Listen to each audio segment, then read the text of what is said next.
So welcome to the theory video on pro monitoring. I'm just going to quickly talk you through what we mean, why it's important, how to do it, and then we'll dive deeper into the how to do it with all the gear that we've dug out. Some lovely gear dug out this month to show you. Okay, so what do we mean by this stuff? We mean understanding the outputs of a DJ system, understanding what all the outputs do on the back, and knowing that is important stuff if you want to step away from what you're used to and start using different equipment. It's knowing how to hear what we need to hear when we're DJing. Because when we're DJing, we need to hear the other track that other people aren't hearing, and we need to hear the main mix that the club's hearing. And sometimes the club, the dance floor, is a long way away from us. How do we do it? So we'll talk more about that. It's monitor speakers versus main speakers. Monitor speakers in a club are the ones that are near you. The main speakers are the ones the dance floor can hear. Unlike in your bedroom or in your home studio, they are two separate things. How do they plug in? How do we use them? And that's what we mean by pro monitoring.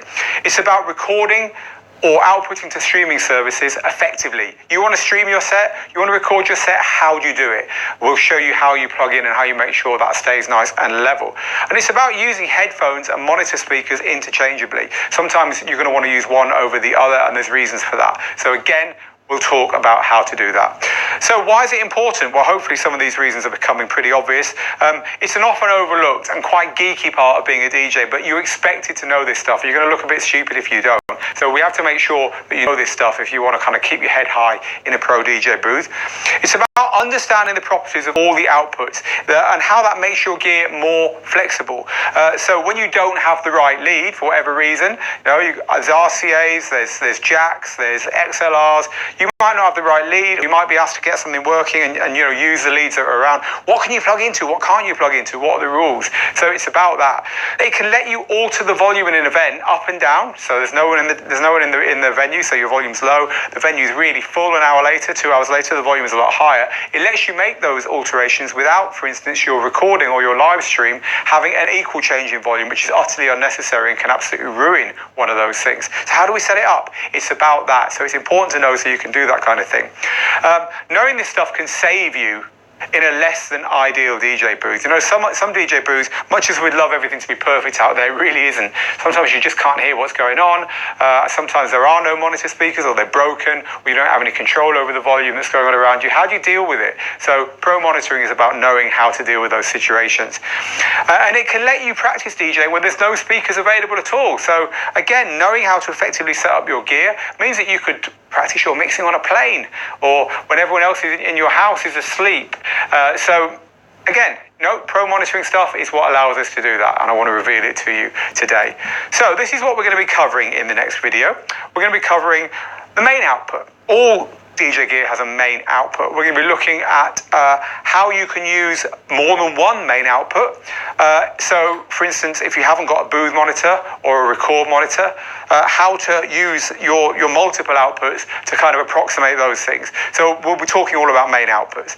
We'll be talking about the booth output, about how it can be used as a booth control, but it can also be used as a record output. It's got an independent volume control, which means that we can record from the booth output while we're sending the signal to our main dance floor from the main output, which is a useful thing to know how to do. And we will be looking at the record output. A lot of DJ gear has a separate record output. What does it mean? What does it do? What volume controls is and isn't it connected to? And how do we use it? So we'll be looking at that. We'll also be looking at the different plug types that you can plug into the back. In other words, I've got a lead, it's got this kind of plug on. Does it work? What do I plug it into? Can I plug it into something else other than, what looks like the obvious place to plug in? So we'll cover that stuff.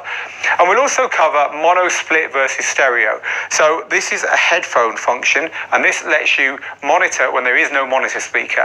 It's an awesome thing to have. And I've actually got a video, a little bit of training, which was made previous to today, which I'm going to just play back for you because it's great training. No point doing it again. So at the very end of the next video, I'm going to show you that little bit of training as well. So that's what's coming up in the practical video that follows this one. Print off the sheet, ask any questions about this below, and get ready to have a look at some gear in the next video. I'll see you there.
So Pro monitoring is specifically how to plug everything in and what you need to be thinking about when you're plugging in, either in your own setup when you're playing out in public, or more than likely when you're trying to set up in a Pro DJ booth or trying to get it set up again when it's been left half done. This is the geeky stuff that we were talking about in the last video.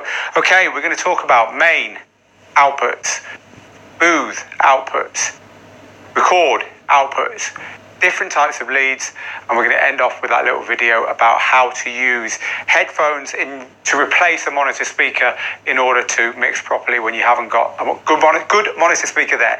Right, okay, let's talk about our main outputs. So the reason I've got some DJ mixers here is everything on the DJ mixers here you're going to see on controllers. Sometimes you're not going to have everything that we're going to show you here on controllers. So I thought I'd dig out some Pro mixers, and also these are the things you're most likely to find in a DJ booth. But it's exactly the same on controllers. As I say, you sometimes won't find all the things I'm about to show you on your particular controller. So you're going to have to work with what you've got. So let's talk about the main output. So I'm going to come round to this side now here.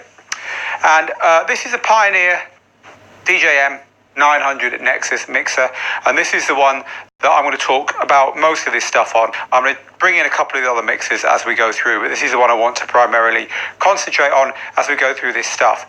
So talking about the main mixer outputs. So on this mixer, the main outputs are here.